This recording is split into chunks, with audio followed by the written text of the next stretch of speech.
chapter 1160 everyone. Man, this never ends. No, I was kidding, but a little bit. No, it's not good. You can bring it back, man. It just keeps going. It really just keeps going. Seriously. This speech is just endless. How many chapters has it been? I don't even know, guys. My hair turned gray. It has been incredibly amount of chapter for Vegapunk to say so very little. I mean, seriously. Yes, the world is sinking is a big deal. But the rest is basically all nothingness. Yeah, the rest are all information, and he's saying it like one new thing per chapter, and like 20 pages of reaction. Let's be honest here, it is incredibly slow, and I cannot wait to see it being animated and being even slower. I can't wait to see it. Anyway, guys, I'm just having really fun. I'm just roasting it, but seriously, no, it is good, but it's also kind of. I mean, all jokes aside, right? I do find the last bit here it's like really bad execution, not necessarily bad like actual storyline, that the world is sinking and so on. That's not necessarily bad or whatever, but yeah, execution wise, it's really terrible. And I read this Reddit post like 2 years ago, people fighting about it. One of these like rant Reddit posts, and people are like or so on. And I was just like, yeah, no one could argument, I would say, for this thing, that this actually is good execution, right? You can all discuss, like, is the world sinking and so on, or that good or bad narration, like narrative points, right? But I don't think anyone thinks this actually is good executed, right? It is just weird, and it's obviously, I've seen these memes, right? People are putting, like, the reaction, all the time, right? That's how these feel right now. But anyway, roast over. Let's read this chapter. But I don't know. I'm very conflicted. I'm very, very conflicted. To be honest. There comes Jinbei. no, but it's that this is a fat sumo guy. But it looks like Jinbei. It's Yamato meeting Kinemon's wife, right? Yeah, it's the child Yamato. Oh my God, it's the woman like Sanji, the pink-haired waifu. Definitely her. In the left corner, that is the woman that was like, they wanted Sunny soba, yeah. The woman that was like, can I have some soba? One of the best scenes, man. That's one of the best scenes. She's like, soba! Yeah, Sunny is like, yeah, whatever. He just leaves. But she's like, give me some soba! The soba woman, man. That's some great cameo here. Yeah, she's standing behind Yamato there, soba lady. She probably has some name there, but I just call her Soba Waifu. It's beautiful. She's like, give me some soba, please. Anyway, I heard the chapter is really short, so let's start reading it. Might be over in a minute. Did you say that, but yeah, obviously AC weapons or whatever they're doing stuff. It's the terraformers. That is Vivi or her now. It's her great grandma, right? How can an 8-year-old, for that matter, this is the first time in months when I'm reading the TBS scan. So instead of just reading the raw or some half-assed translation, so hopefully this is all correct then, because yeah, this is much better quality here. How can 800-year-old Warbion going? It's a good point that like, no one was alive back then. And then it's like points to email like, yeah, no one is still alive, right? Since 800 years ago. But you sure on that, bro? You sure on that? It certainly is all pointing that Emu has been alive for 800 years. And also especially because before we knew about Emu, we knew about the Oponomi, right, the immortal operation and so on. And obviously Don Quixote knew about that, right? So that's like a family thing too. So, yeah, I mean, if anything, the Flamingo is aware of, and his brother Roslantes one, that they are aware of the immortality operation, right? That sounds like a lot of, they might know that, because of course they might know about Emu or whatever, right? Yeah, they might know the truth, They might know some secret celestial dragon truth, so that definitely big point. Yeah. But this actually is kind of weird though. Honestly, one question here that someone is saying, actually, this actually I kind of buy, honestly. You know what? I do find that Vegapunk has something here that he's displaying it all right here, because, okay. So first someone is saying that, well, no one is alive anymore for 800 years. So obviously it's like, why would the war keep going? Then we see Emu. So of course we all get that Emu is immortal or something like that. Okay, so fine. Emu has been alive for years. But then the next question is, why would, like, who is Emu actually fighting? Yeah. The next question is, why would they wage a war? Who are they actually combating? And that's actually a real question, honestly, because even if Emu is immortal, even if Emu is like all angry at like Bibi or someone, whatever, some Vivi, Bibi, Lily, whatever, yeah. Even if he's angry at the Neferata, who is actually Emu fighting? Emu is like immortal, has been alive for 100 years. Why does that guy keep seeking the world for? And I said it last chapter, I said it 2 chapters ago again. I keep saying, I think a big issue with the whole Vegapunk is that there's no motivation for it. Vegapunk is like, BAM! World revealing threat secret, right? But it doesn't motivate why anything is happening, right? But it's a big weakness of the storyline, honestly. You can defend it by saying that, no, but blah, blah, blah. Sure, it's a bit later, but I think that is a weakness, right? Because this is a massive, big reveal that if you have to motivate why Emu is still doing it, right? Because it really is weird. And I said last chapter that I feel that maybe a reason why is simply because Emu can't stop it, right? It's like the Poseidon thing is going on, it's leaking. I would like that, I would like if it actually isn't on purpose. It's more like the world is sinking and Emu wants to have the Holy Land because there's a safe place, whatever. Like, it's more like that. I think that would be better if it's like, I can't stop the world sinking. That's why I have to control the Mount Everest, kind of in a way, right? That would make more sense, I would say, than that Emu is like seeking the world on purpose for 800 years, even if all the enemies are dead. Yeah, it's like, why keep doing this for? But anyway, yeah. Of course, it's like Vivi crying, Kaido and so on, but we know she's fine. So yeah, it's fine. Oh yeah, Neferati, that's why they're crying. I see. Yeah, they're crying because it's her dad. It's Cobra's funeral. But yeah, Vegapunk keeps going. We see Nuke guy. Yeah. Pell, he's fine. He's like, nukes, man. I'm ready to defeat this guy. Emu is like, Pell is gonna solo Emu. But they clearly use Mother Flame for their device. Obviously, Vegapunk's fault that they could use the. I mean, we already know that. It's Vegapunk's fault that they used the giant laser beam thing. It's obviously powered by Mother Flame. I mean, we already knew that. Because even if he hasn't said it before, it's like, well, they commented that they used some Vegapunk thing and so on to using it. But yeah, obviously Vegapunk's idea of finding this like nuclear power has been using it for one of the ancient weapons. Yeah, so they've stolen a bit of the his Mother Flame, and again, that's obviously Mother Flame is what's powering up one of the terraformers, right? Like Uranus. Because of course, like I said a few chapters ago, Mother Flame is basically nuclear power, right? Mother Flame is a constant energy source, right? It heats up the turbine or whatever, right?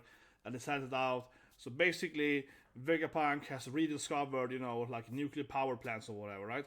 They stole his uranium, I guess, and that is powering up Uranus, right? It actually makes a lot of sense according about that Uranus, one of the weapons, will power up by uranium, Mother Flame. Because Mother Flame is basically uranium, it's like a nuclear power plant.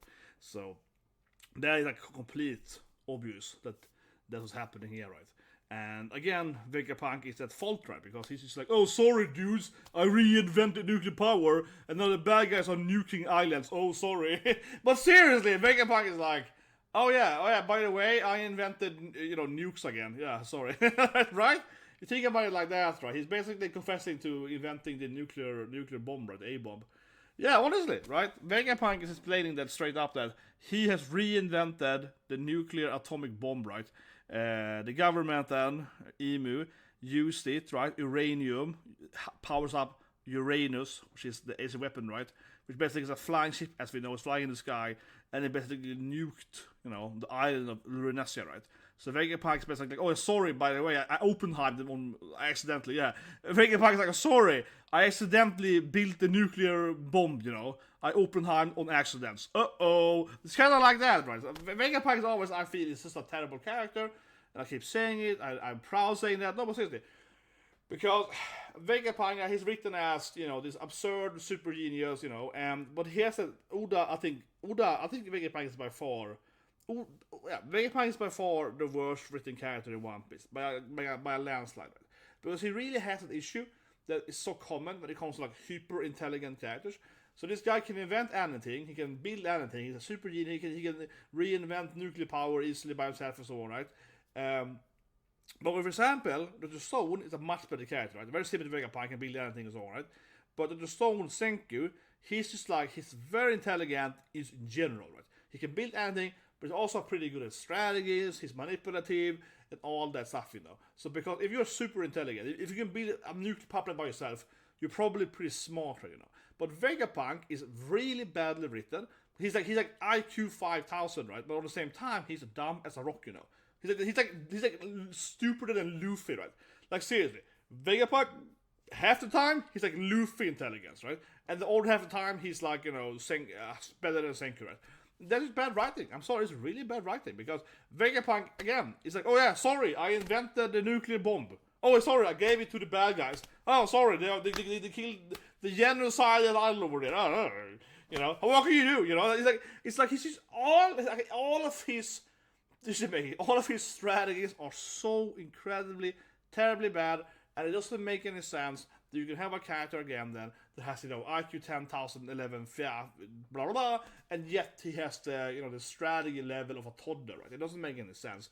That's not how any actual genius is, right? If you're really intellectual and like example like Oppenheimer, right, the real person, right, PhD, you know, really smart dude, you think he won't understand basic strategy, like basic war strategy and so on? It's the opposite, okay? It is goddamn, it is the opposite, guys. It's the opposite.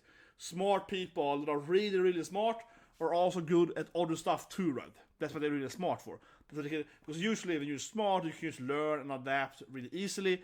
So most really, really smart people can also learn all the things really, really easily, right? So they actually aren't that stupid when it comes to like basic strategy. But no, Vegapunk basically nuked an island on accident, right? Yeah, good job, bro. Good job. I really hate Vegapunk, man. But yeah, Stussy wants to save Kaku or something. Yeah.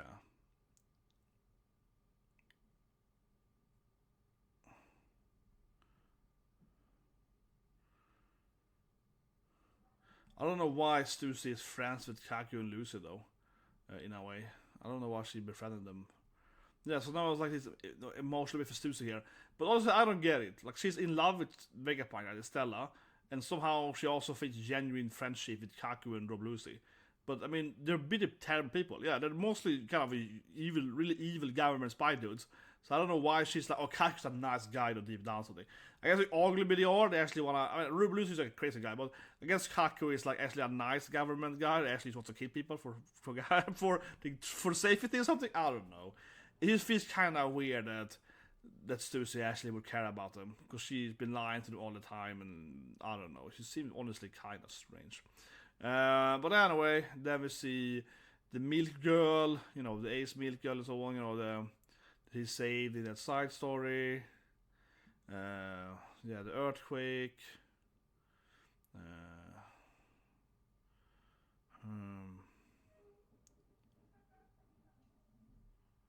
Yeah, so obviously Lucia have been nuked, but we already know that. Nothing new there, of course. We already know that they blasted, you know, Lucia with like a giant laser beam. But it's basically just nuclear power, yeah. They use like, you know, radiation and whatever, yeah. We didn't know that. Yeah, blah blah, back to the Mother Flame being used or whatever. But as I said earlier, I mean, obviously Mother Flame is there, and yeah, it's nuclear power, right? Yeah, I mean, I said earlier, yeah, in early chapters. Anyway, oh yeah, we see back to old good King here, King of the Punch Man. He's like, what? Lucia's gone. We gotta examine that. Yeah, now he's apologizing for. No, Vegapunk is apologizing for committing genocide. But this is what I mean. This is why I dislike Vegapunk so much, you know. I mean, I straight up, you know. Okay, so he's actually really sorry that he accidentally committed genocide. Oh, yeah, he's like, Aaron. Oh, I'm really sorry for you, Aaron. Thank you, Vegapunk, for committing mass murder, you know. It is just such a bad character because with Aaron, it's also a badly written character, where she's like, oh, kill the planet for fun, blah, blah, blah, strategy. Vegapunk's like, oh, I accidentally destroyed the planet, right? Vegapunk is just like, again, he's just the dumbest character ever. But at the same time, he's also IQ 11,500, right? I really despise this apology here. Obviously, this guy should have known immediately that the government would use his nuclear power to create nukes, you know. He basically, again, he Oppenheimed them and then gave it to the government, basically. It was like, oh, sorry, they definitely won't abuse this bomb or something. He's like one of the few people that is so fully aware how evil Saturn is and the other guys are. He's one of the few people on the planet that is actually aware of how incredibly evil the government in OP is, right? They're absurdly evil, right? He knows that, and yet he's like, I'm sure they won't abuse this like nuclear power or something. That would never happen, guys. Never would happen. Oh, sure, man. But anyway, I've already been over this. But actually, it doesn't prove it at all, though. So, honestly, this is bad writing. I mean, I'm not bad motor, sorry, but it doesn't prove that. So now he's claiming that because Lucci got nuked, right, the laser beam, that is proving that the flood is world-made. Doesn't prove it for a second.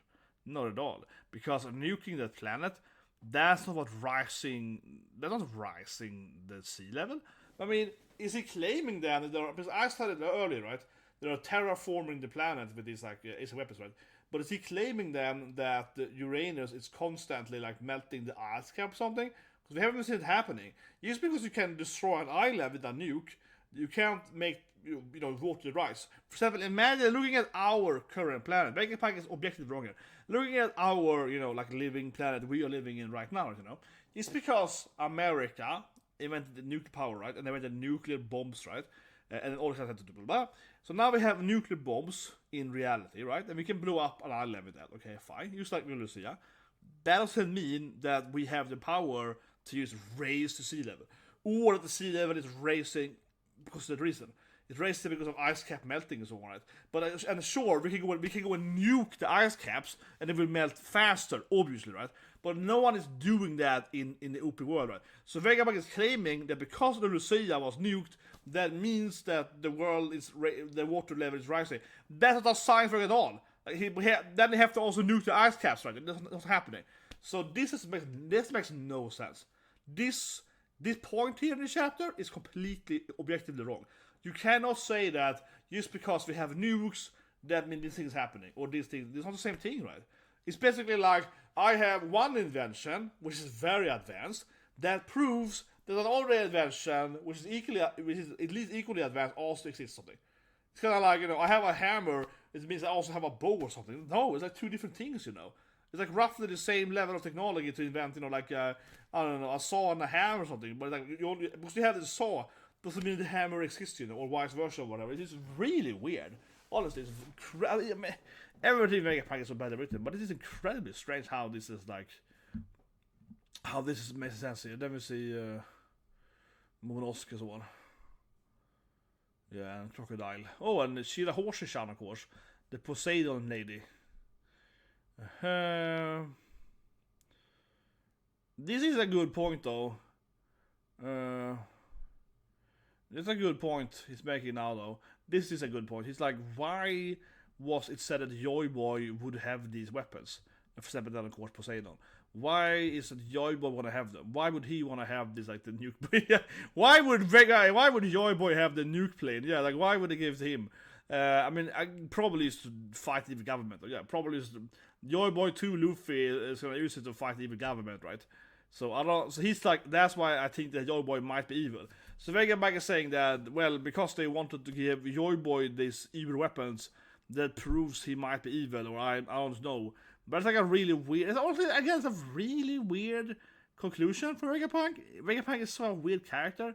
So why would you assume that Joy Boy might be evil because, he was gonna use his weapons? Because we know that Joy Boy was fighting the government, right? And we know who the government is currently, like Emu and the GOROSEI.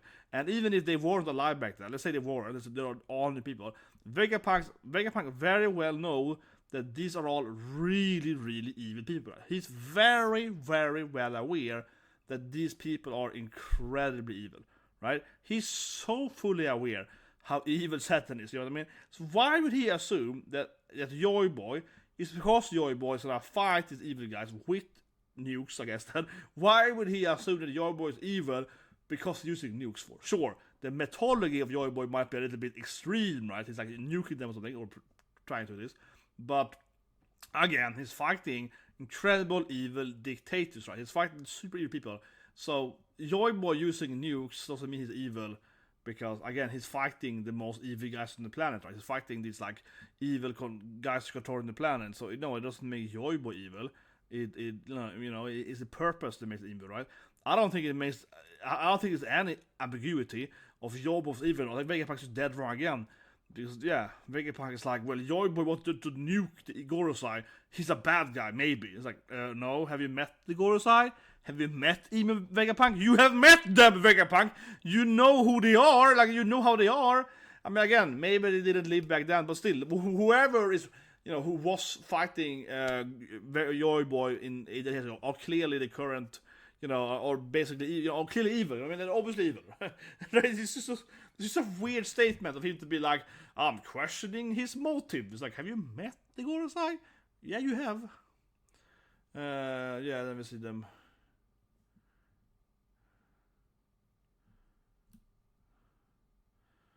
It's a Void Center Enigma. He hasn't really explained anything about the Void Century. Basically, it's like this is the war happened during that year. He hasn't really explained anything about it, really. But here we go, though. Akainu is smoking as well. You're gonna explain everything. It's been shit yet, though. Not really. Here we go. The Pirate King! Yeah, then we see Crocus. They know everything. But we know that, of course, the Pirate King members, they got to Laugh Tale, or Raft Tail, or whatever, right? They got to Laugh Tale, and they laughed, and they saw the truth. So he's like, Vegapunk is like, Roger's pirates, they knew everything, and they did nothing. Yeah, why did they do shit about it? Why would a pirate know the world secret? Why would they not do anything? And then we see York, she's like, oh, she was the one that obviously stole the mother flame. Obviously, York was the one that gave them the mother flame. They gave them the uranium. Of course it was her that, gave them the nuke power, obviously.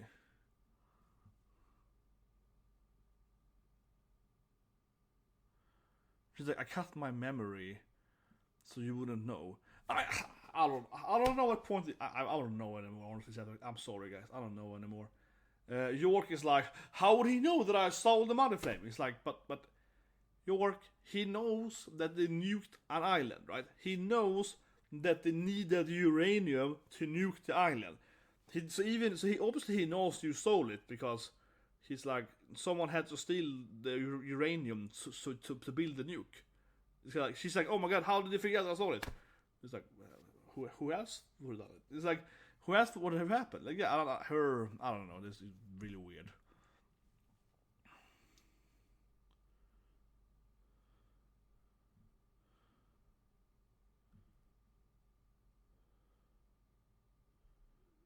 No, obviously he expected the government to attack him. Of course he did. Why wouldn't he, actually? I mean, even if York didn't betray him, why wouldn't he expect Saturn to not betray him eventually? Yeah, this recording is something he would have, And the snail is, of course, inside the golem. I mean, everyone said that that's not like a huge thing. I mean, obviously the snail thing. I mean, she's gonna finally figure out that the snail is inside the earth golem, which is, of course it is. I mean, she's like, I worked out where it is. Yeah. It is snail is inside inside the Iron Giant, the Earth Golem from Wild Arms. It's 100% the Earth Golem from Wild Arms, 100%. It is in the robot. Somehow I can still send out signals though from side of it. But when we saw him hiding inside the robot when Luffy arrived, right? So I mean, honestly, that is not a big surprise for me. But I will admit that I see people commented last week on my video. I see people said on Twitter. I don't know. I see a lot of people saying that, right? I said it before too, right? I mean, I don't know. I seen a lot of people say that it's obviously inside the golem for at least a few weeks now. So, I mean, it's a good detail, but I'm most like shocked by it. Right? I'm like, oh my god! I'm like, kind of expected. Why didn't? Okay, you see Ryleg and Shaki. I'm an old washed up med Vegapunk, bro. Don't remove the thrill. Yeah, he's like talking about I'm breaking this week. So the last bit here is very interesting, right? The last bit here is very interesting.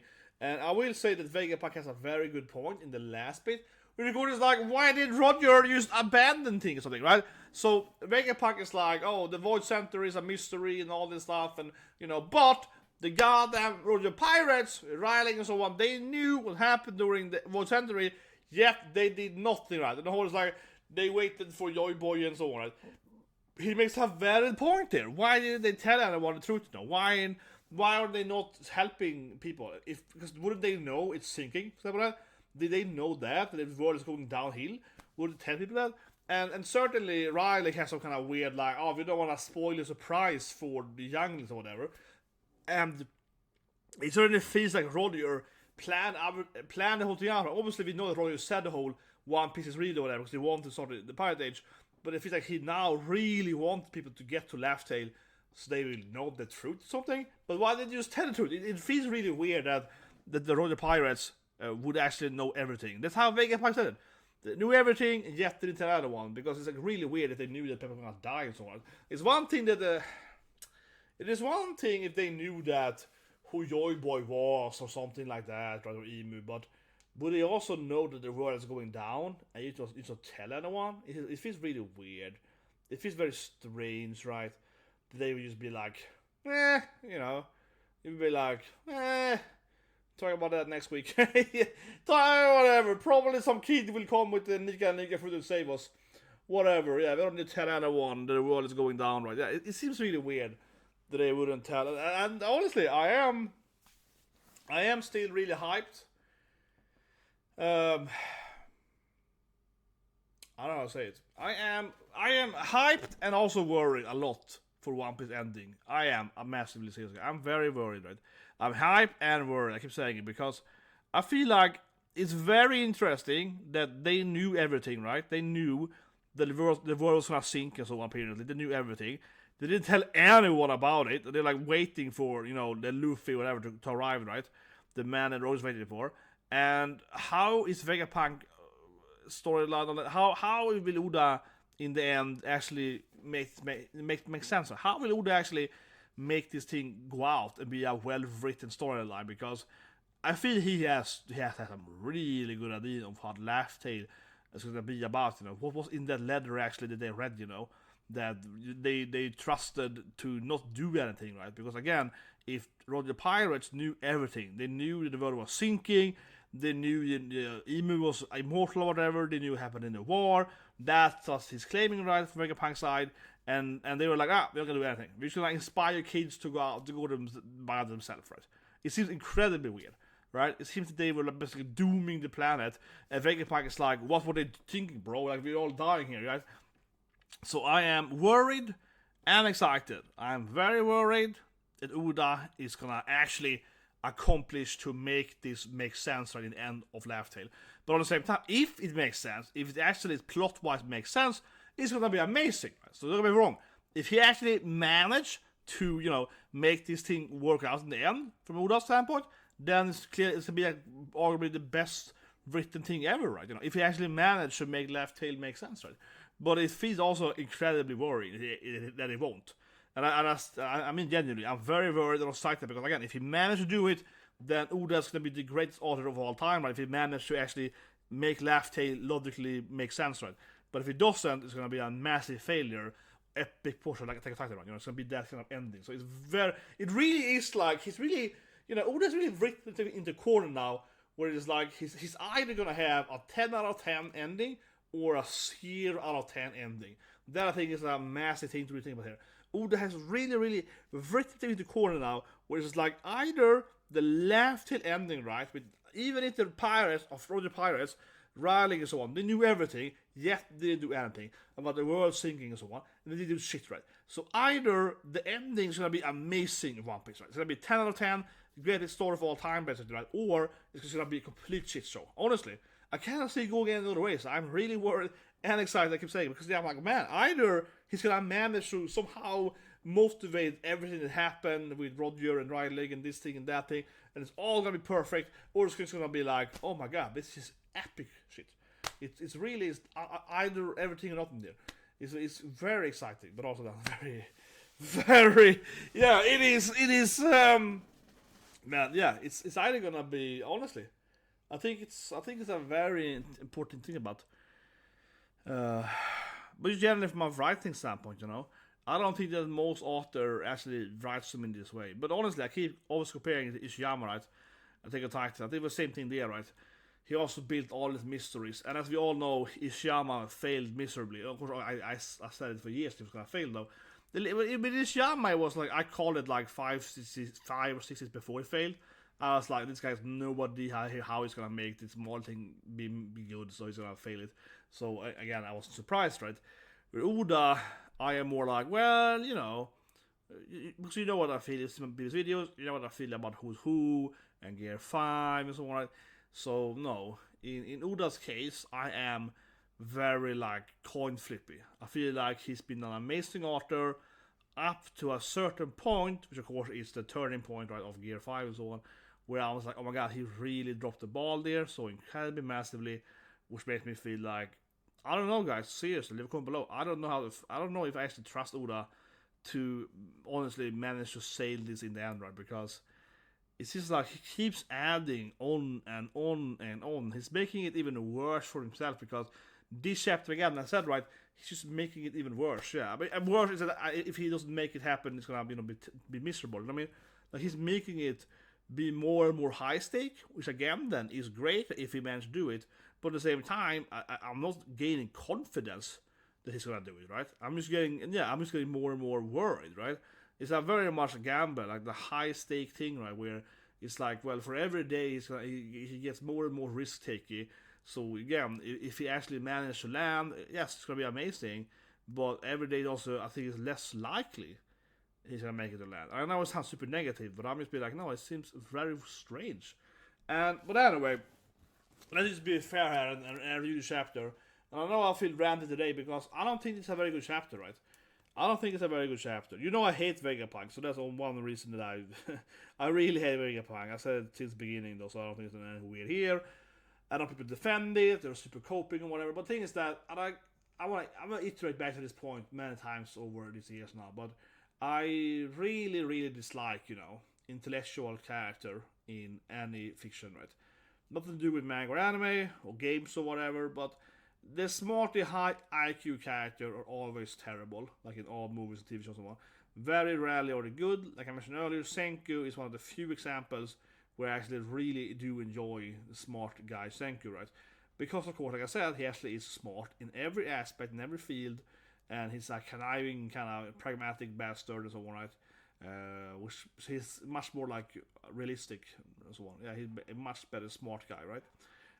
I think almost every other author basically fails writing smart characters, and shonen anime and manga and so on are definitely usually very bad at it. I think that few of them works, like Kisuke in Bleach. I think it actually kind of works because he's like an eccentric smart guy, right? So he's like a very, and sure, Vegapunk is usually eccentric, but Kisuke is like, you know, comedic eccentric. He's not like a silly goose eccentric like Vegapunk, like a clumsy eccentric. He's eccentric like a troll, you know. Yeah, so Kisuke is an actual eccentric troll dude.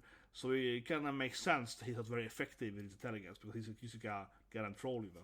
So you kind of like, I expect him to not be very effective, right? He doesn't really care that much, yeah. For example, he's like decently workable on that standpoint, but Vegapunk, unfortunately, is that very cliche smart character, which is something you see mostly in American sitcoms and movies and so on, right? But it's like super annoying, like incredibly smart guy that has no other skill whatsoever, right?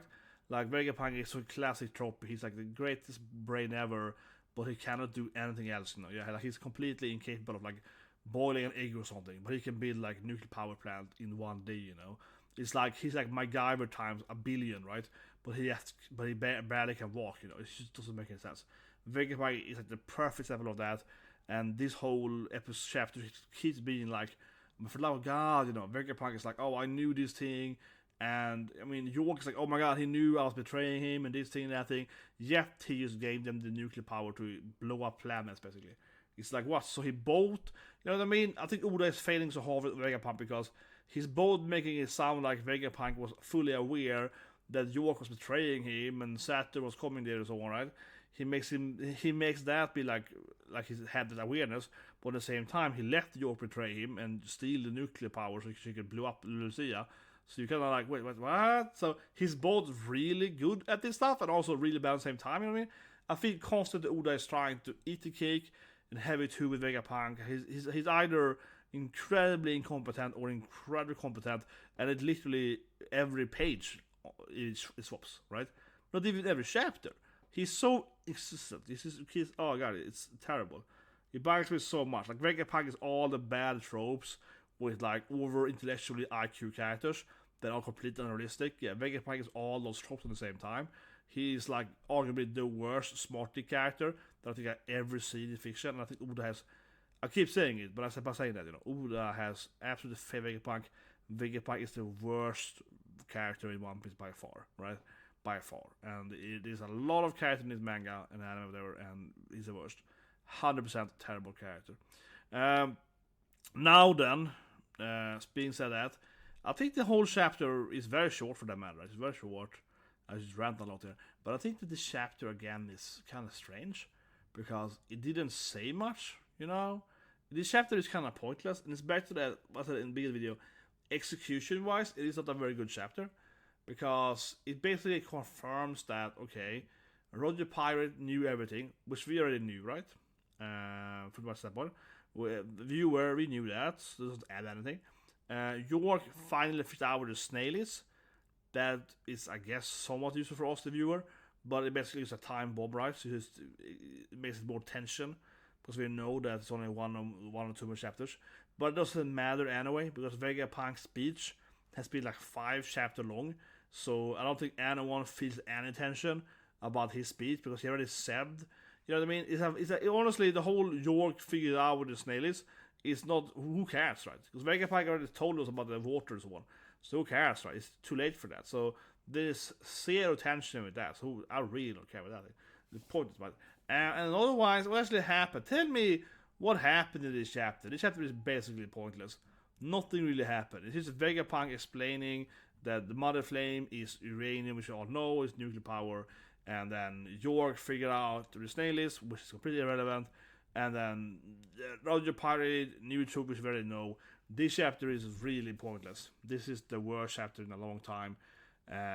It doesn't add anything to the storyline. You can skip the chapter basically, and it wouldn't be any different, right? I mean, honestly, what's new here? That Roger Pirates got to Laugh Tale, so they knew the Joy Boy story. We didn't know that, right? York again, finding the snail. Who cares? Vegapunk already told everything. And again, Vegapunk confirming that Mother Flame is nuclear power and powering up the Uranus. Yeah, like, this chapter is skippable. This chapter is terrible. Seriously. The Vegapunk's execution is just bad. Yet another chapter where nothing happens, and half the pages are just reaction effects of characters, which doesn't add anything. You're seeing someone being like, whoa! It doesn't do anything. I keep saying it, but the Vegapunk execution is just really terrible. This chapter is pointless. Seriously, it's so bad. Anyway, I was really prescribed, but seriously, I don't understand people defending Vegapunk. This, I mean, obviously I am biased, and I admit I'm biased because I really dislike Vegapunk as a character, massively so. I do absolutely do that. But this is why I do it now. This is why I do it so much, because he is a terrible character. And this chapter is completely pointless. Like, seriously. Anyways, you guys have a great day.